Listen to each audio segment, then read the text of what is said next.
денов боли за Македонија, за светот. Обледни сме во тага, во црно, дека е светол патот до вечноста на сите починати, сочувство до семејствата. Бог нека дава сила да се издржи оваа тага, што не може да се промени, да се пронајде вера, надеж и љубов за понатаму. Токму на оваа тема денеска ќе зборуваме со нашите гости. Во првиот дел имавте можност со колешката Јелена и со Роберт телефонски да се слушате, а во овој дел со нашите гости секако ќе позборуваме на оваа важна тема, малку што се вели да пронајдеме утеха и како да се справиме со тагувањето кое што е составен дел од нашиот и секако од нашиот живот. Веднаш до мене е господинот Марин Габриловски, адвокат и колумнист, кој што од вчера имаше интересна, не интересна, туку колумна поврзана токму со овие случувања и ќе позборуваме за ова. Верувам дека и за вас и за сите нас денеска е навистина многу тажен ден. Секако, јас би сакал на почетокот да изразам моето најдлабоко сочувство до семејствата на оние што ги изгубија најмилите. Потоа да изразам надеж дека оние кои што се борат за своите животи по болниците во Македонија и во Европа ќе се изборат, тоа се млади луѓе, се надевам дека ќе имаат доволна енергија. И трето да се заблагодараме и како граѓанин до сите оние наши пријателски земји кои што во овие тешки моменти се со нас и ни помогна во овие моменти. Така. Отец Бобан Митевски, кој што ова утре со нас, верувам дека во овие моменти најмногу луѓето бараат утеха во Бога, ви се обраќаат до вас, да на некој начин се справат со она кое што не може да се промени. Така е, исто така јас сакам да најпрво на почетокот да го изразам своето сочувство до семејствата на загинатите, да посакам добар рај, Царство небесно и Бог да ги прости, а за оние кои што се соочуваат со предизвикот, нели, на здравието, Господ да им помогне за сето тоа.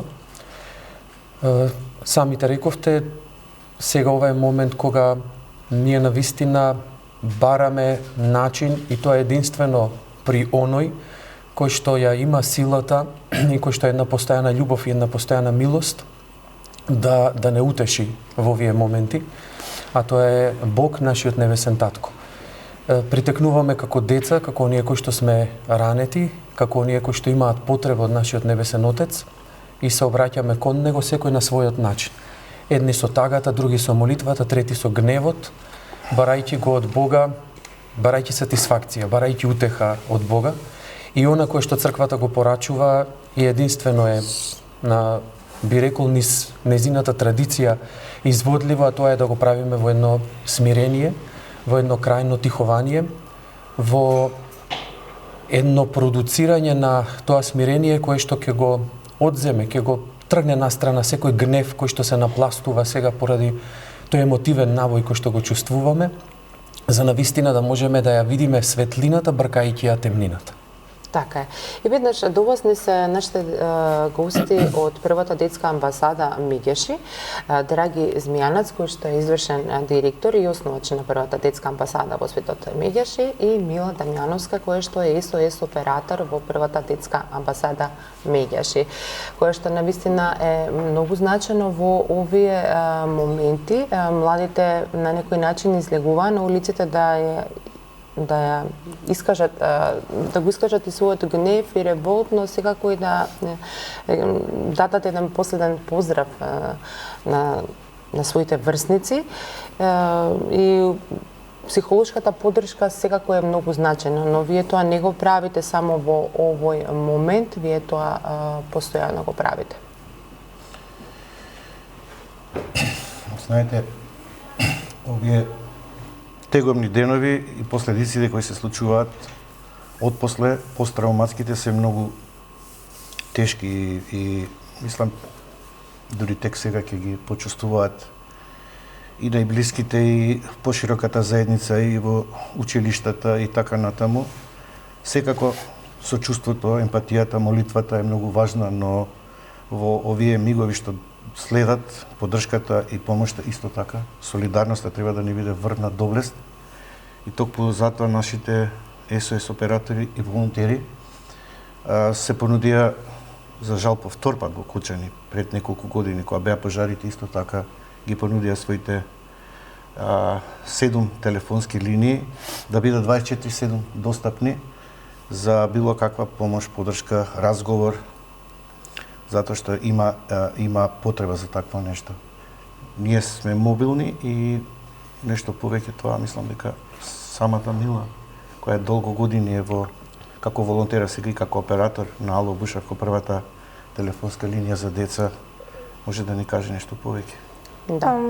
Пред се сакам да изразам сочувство кон сите кои што се засегнати директно и индиректно од оваа трагедија, извината. Мислам дека е навистина тешко за сите, особено за фамилиите кои што се изгубиле некој близок или пријател или сопствено дете. Многу мои врсници, како што кажавте и вие, веќе изразија сочувство излегувајќи на улиците и сакав да кажам дека ние сме тука да олесниме на кого можеме, иако не можеш да олеснеш ваква ситуација, меѓутоа да помогнеме луѓето да се справат со загубата и да поддржиме прва психолошка помош, да пружиме и помош и поддршка и се што ви треба на сите. Како што рече Драги, 7 броеви кои што се дадени на нашите социјални медиуми, Ало Бушевко линијата постои независно од целава ситуација, меѓутоа сакавме да можеме да дадеме повеќе поддршка и затоа ги отворивме другите линии. Тука сме на располагање пред се за децата и младите, меѓутоа и за секој друг кој што му е потребна било каква помош.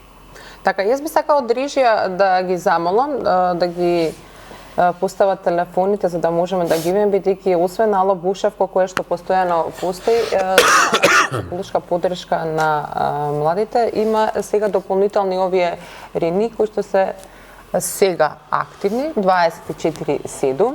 SOS линијата за деца и младите постојано постои. А сега се овие дополнителни броеви кои што во овие моменти може да им се најдат на сите оние кои што се засегнати во однос на справување на ова огромна тага со која што сите се соочуваме и никој не остана рамнодушен. Отец, еве, со вас би започнала. Што треба да знаеме за тагувањето кое што е составен дел од животот и како да си помогнеме во вакви најтешки мигови? Самите добро кажавте дека тоа е толку составен дел од животот и ние воопшто не треба да го отстрануваме од својот живот. Треба да тагуваме и треба да го изразуваме сето она кое што е наша внатрешност, наша емотивност во дадениот момент, но не смееме да го претвориме животот во тага, затоа што претварањето на животот во тага ќе донесе некои други последици и некои други консеквенции. Да, треба да тагуваме и таа тага да му ја, од нашиот аспект, да му ја предадеме на Бога. Да му ја дадеме едноставно како жртва на Бога.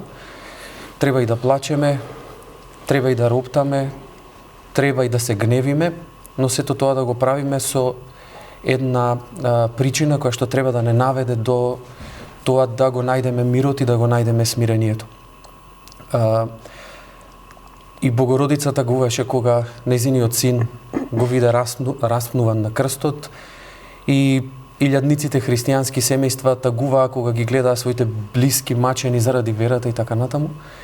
И ќе кажам дека никој не треба да се репресира сами од себе си и да не го испушта и да не го вади од себе она кое што треба да го извади, нормално правејќи го на еден достоинствен начин.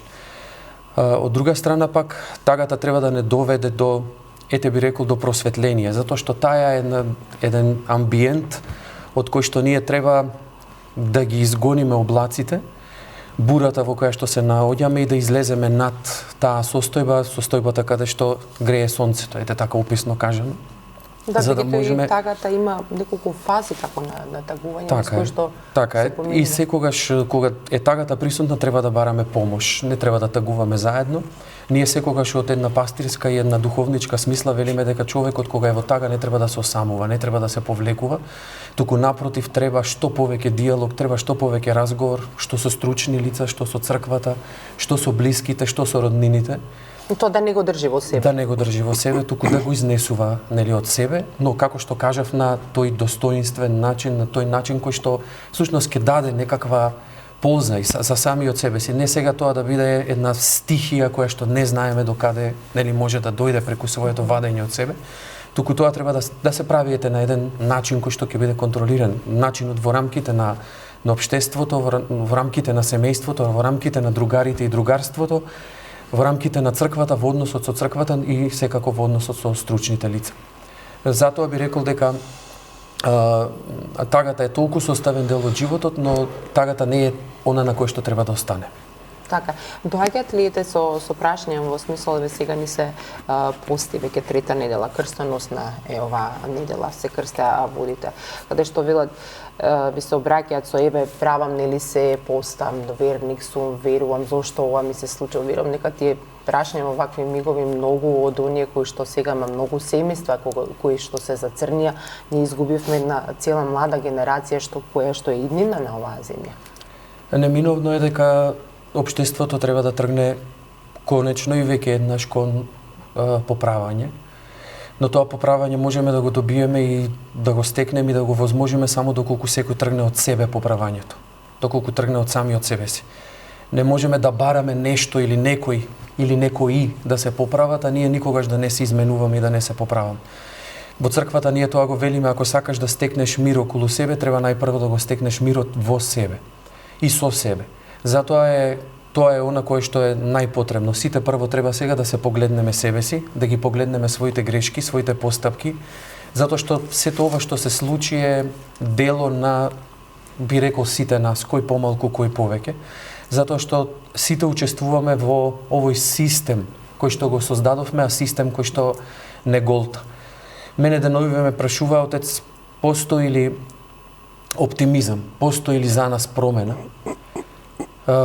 Колку и да се спречував да го дадам одговорот, во тие моменти навистина немав одговор кој да го дадам. Немав сила да дадам оптимизам, затоа што веднаш по излегувањето од дома и по случувањето видов дека на нечии лица сето ова многу влијае, на нечии лица во нечии постапки воопшто не влијае.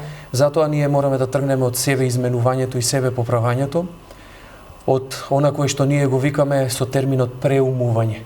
Значи ние треба да се преумиме, ние треба да стекнеме друг ум. Моделот за тој ум ни го нуди Христос.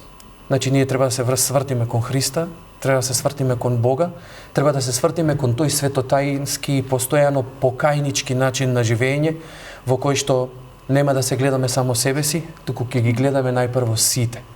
А затоа што сите сме себе си. И затоа велам дека тоа е единствениот начин, тргнувајќи од себе, веќе конечно да почнеме да го менуваме општеството, а тоа може да стане само доколку ги вратиме оние основи на нашето општество, тоа се семејството, образованието и сето на кое што треба да се нуди на младиот човек од неговите први стапки. Тука и црквата апсолутно мора да се вклучи поактивно, дефинитивно, и веќе е време да се вклучи многу поактивно во пристапот кон луѓето, кон оние кои што ни се народ Божи, како што ги нарекуваме и кои што за нас се скапоцени.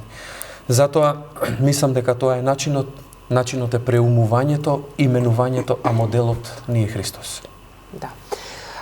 Господин Марин, вчера напишавте една колумна со наслов "Непочитувањето на законите убива зарем не". А всушност и од младите видовме во неколку наврати пароли кои што ги носеа, ај што не избркавте од државата, туку и живи не изгоревте. Каква всушност ваше согледување или пак на некој начин порака сакавте да упатите со оваа колумна? Вие секоја среда излегува една ваши колумни кои што се поврзани со општествените случувања, но оваа трагедија на вистина не погоди сите и и верувам дека тоа беше главна тема и на вашата колумна која што сакавте на некој начин да Да, дадете ваше видување, а всушност видување кое што го слушате од вашата околие, од пријатели, од вашето семејство, ќерки тука. Јас повеќе години се обидувам, преку моите колумни, на тој начин да се обидам да дадам некои мислења кои што мислам дека се правилни, по која насока треба да се движи општеството, токму поради тоа што и јас ги согледувам сите тие аномалии кои што со текот на овие години се таложа и се таложат. Така, вие сте адвокат по професија? Да, помеѓу другото, да. Јас некако си го поставим прашањето колку нашите животи се подобриле во изминатите 30 години, ќе забележиме дека фактички нашето општество многу малку ни пружало. И многу малку е направено во насока на тоа граѓаните да живеат подобро, да живеат побезбедно, да сакаат да останат тука, а не да гледаат првата прилика да избегаат од Македонија. И тука првичната таа најбенигна, да речеме, вина ја гледам во сите нас. Затоа што ние во овие изминати 30 години, одејќи по линијата на помал отпор, многу малку како индивидуи се трудевме да го измениме општеството, да се измениме самите себе, да гледаме да не ги правиме и оние најситни, да речеме, престапи кои што сметаме дека се небитни. Меѓутоа, кога ќе се акумулираат тие во цело едно општество, ќе видиме дека тоа не е мала работа. И тоа не е од денеска. Така, и ние мораме прво од себе да тргнеме. Ние да ги почитуваме законите. Понатаму ја гледам вината на едно повисоко ниво, тоа е во оние политички чинители, општествени чинители, кои што со своето недејствување придонесоа општеството да дојде до ова ниво, кое што ние не можеме нашите деца да ги пуштиме да излезат надвор од нашите доми, да бидеме сигурни дека ништо нема да им се случи. Тие имаат огромна одговорност, затоа што и тоа сите политички чинители. Не можеме ние да речеме дека некој што се бавел со политиката во овие 30 години нема удел, посреден удел во ова злосторство. На некој начин ние ги избираме. Мораме да го кажеме тоа и мора и тие да бидат свесни. Не може, сега обвинителите имаат проблем како да ги процесуираат своите постапки затоа што пред некоја година минатиот парламент го измени кривичниот закон во насока на тоа да им се олесни работата на оние што прават престапи. Кој има одговорност за тоа?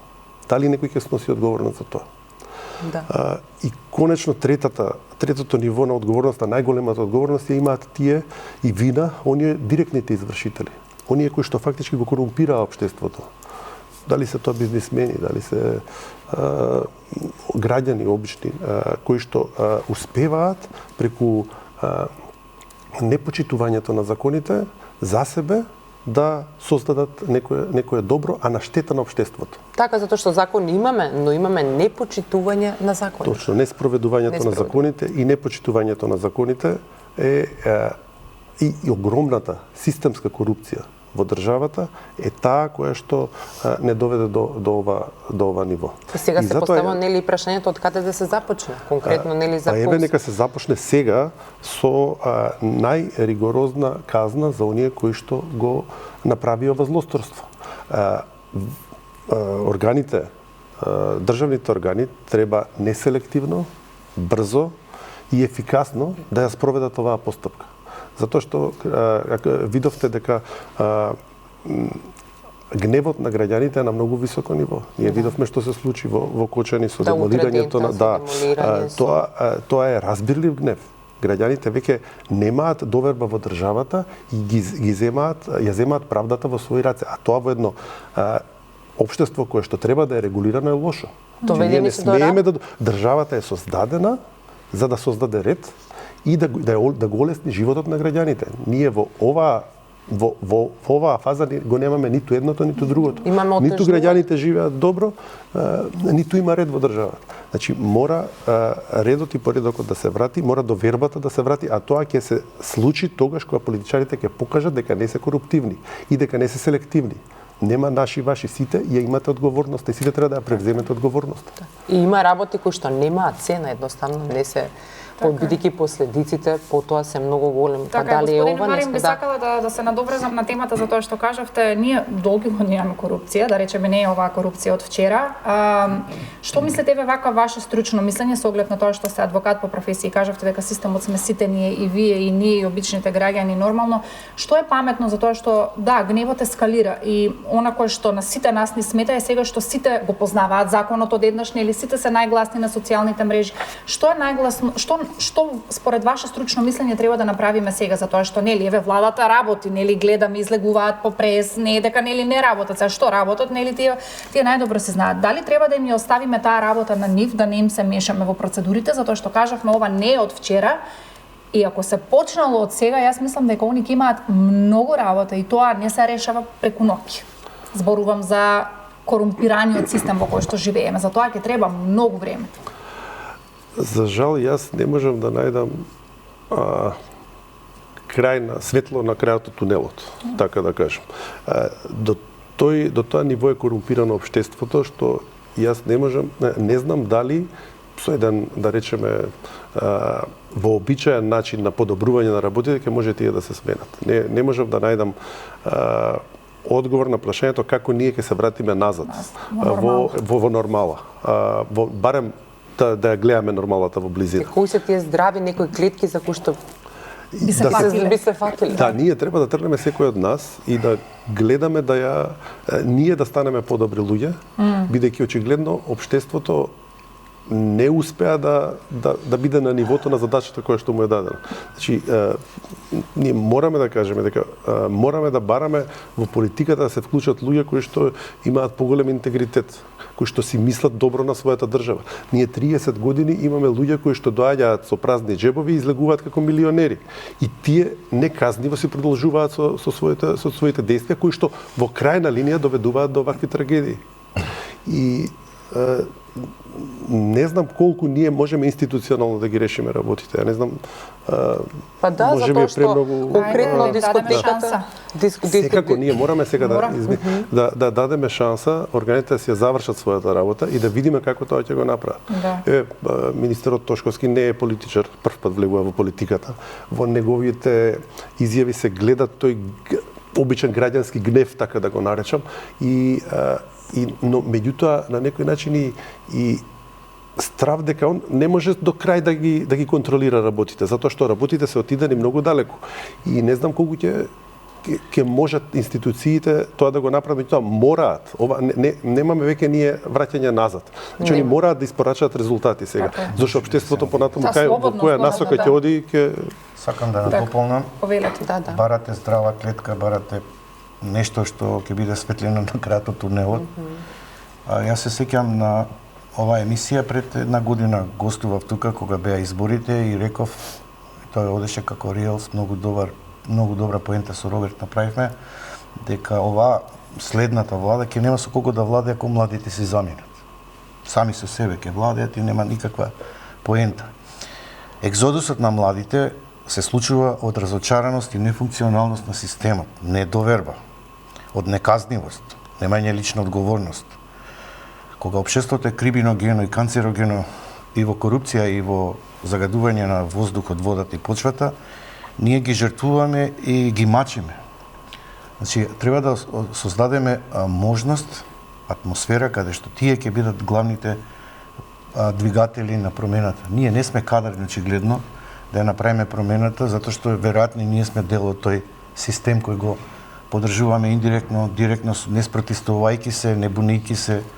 Значи, неказнивоста е многу голема проблематична ситуација во која се повторува како рецидивизам веќе 3 и повеќе декади.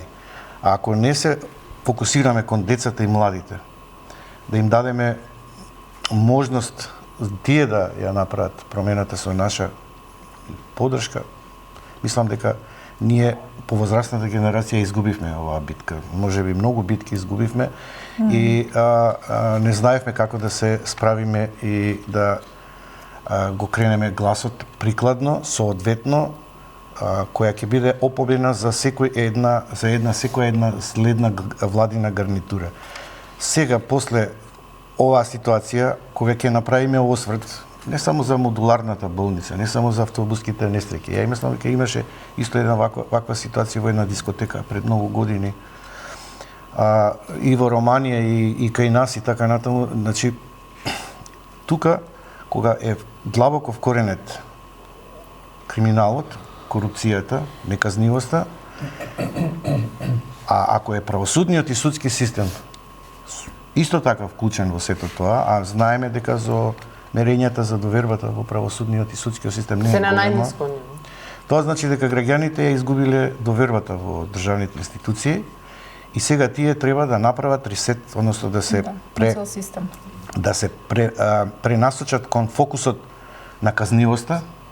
Очигледно ние немаме високи морални и етички доблести и вредности кои ги почитуваме. Или сме ги изгубиле по пат. Можеби умеѓу време сме ги изгубиле, дали сме ги изгубиле семејните вредности, дали воспитно-образовниот процес не е на тоа ниво кое треба да биде, дали етиката не ни е доволно присутна како луѓе, како човечки суштества и сега сме заталкани во еден тој свет на нефункционален систем каде што ќе се спасува кој како може. Значи нема тука систем.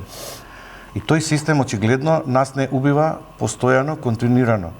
И со одредени канцерогени состојки кои не загадуваат цела зима, и со пожари како што се случи во Кочани. Да. И така натаму, сега да не набројувам, да не ја проширувам проблематиката, но ако не се случат промени, почнувајќи некој од нас каже, мисле че ние Од нас самите. И двајцата гости се согласија дека промената на лична од нас одговорност. Така е. Лична одговорност, значи лична одговорност, па потоа колективна одговорност. Секогаш треба да се прашаме што можам да сторам јас, колку можам да сторам јас. Затоа што ова несреќа, ако денеска не ја средиме, утре може да се случи на друг и така натаму и таа баш е како канцер. Да. Значи, А вината си ја префрламе цело време? Не знам. Постојано бараме некој друг да е крив. Бараме вина во некој друг. Има систем, јас мислам дека и адвокатот ќе каже, има систем на казнивост, има закони, само кој ги спроведува, на кој начин ги извршува и дали тоа е согласно и личниот дигнитет на судијата кој тоа го процесуира.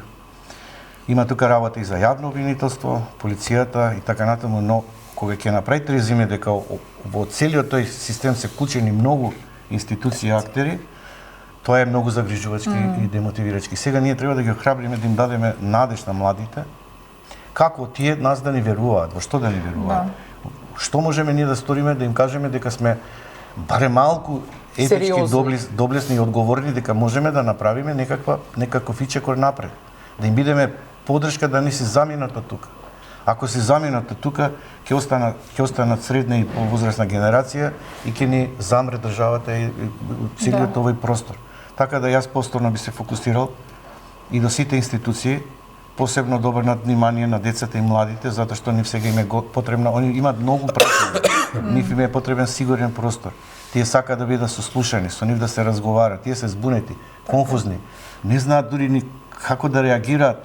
И има некој потреба со нив да разговара. Да. Значи, тоа се првите родителите, па пошироката семејна заедница, па наставниците, па класните раководители, па треба да им се овозможи простор да дебатираат форум, некакви активности, значи да не паднат во дефетизам, во анксиозност, туку треба сега да се охрабрат, нешто да прават. Имаше неколку случаи што мене ми побудија надеж кога се здружија децата од различни етникуми каде што упатуваа пораки, значи со нив треба да се работи сега многу поинтензивно, да не ги оставиме сами на себе со многу прашања, без многу одговори. Да, затоа и сега, како што и пред да започнеме, мислам со емисијата, спомнавме дека психолошката помош е сега најпотребна. Може би сега во овој момент, затоа што ние уште не сме свесни што ни се случува, нели, како неприфаќањето е она кое што прво доаѓа и ние не сме свесни уште. Меѓутоа малку кога ќе легнат работите, нели, можеби малку шокот кога ќе помине, ние тек тогаш ќе почнеме да ги чувствуваме оние лоши последици последици на Ние се ова? покрај тоа што ги понудивме нашите линии, понудивме и насоки како треба родителите и наставниците да постапат и разговараат со децата. Така. Многу е чувствителен моментумот и многу бара сериозен и посветен пристап, би рекол и стручност. Мила? Може Мила да каже може нешто Мила. тука како најмлада овде кој што имаме и кој што има искуство во вакви ситуации. Ние сега зборуваме за оваа несреќа, меѓутоа да кажеме дека Мила минатата година, ако не се лажам, е одбрана како херој во Мегеше затоа што има една многу успешна приказна, една од многуте, еве така можам да кажам, каде што има нели и спасено живот на девојче, ако не се лажам. Мила, можеш да раскажеш малку повеќе за тоа? Па да, се работеше за девојче која што имаше суицидни мисли во моментот кога се јави на линијата. Всушност беше насред извршување на обид за самоубивство. Ситуацијата се реши позитивно за да не се уплаши некој. Меѓутоа беше ние на линијата јас разговарав со нези со помош на целиот тим на Ало Бушевко, за кој што сум многу благодарна. Помогнавме девојчето да разговара со нас и да не стори тоа што имаше намера да стори, се додека дојде полицијата во интервентен случај ја зема на безбедно. Колку случаеви вака имаме често во државата? Зборувавме малку пред да започнеме. Јас бев многу изненадена од податокот што многу млади звонат на телефонската линија во вакви ситуации. Што се случува? Да, има за секакви работи звонат на линијата, меѓутоа има и вакви случаеви каде што децата навистина немаат не гледаат никаков излез, збунети се, не знаат што да направат и сакаат да бидат спасени на некој начин, затоа се јавуваат на линијата, меѓутоа е во многу тешка состојба и мора веднаш да се делува на такви работи. Имаше и период кога имаше и 10 повици одеднаш во еден месец за самоубивство и самоубивствени мисли. Сега овој период малку помалку има, меѓутоа се уште се случуваат, еве пред некоја недела имаше баш таков повик. Важно е да се делува и важно е да се слушнат младите, бидејќи не сите имаат поддршка ни дома, ни во училиште, ни никаде и најчесто тие што не се чувствуваат поддржано никаде се јавуваат кај нас.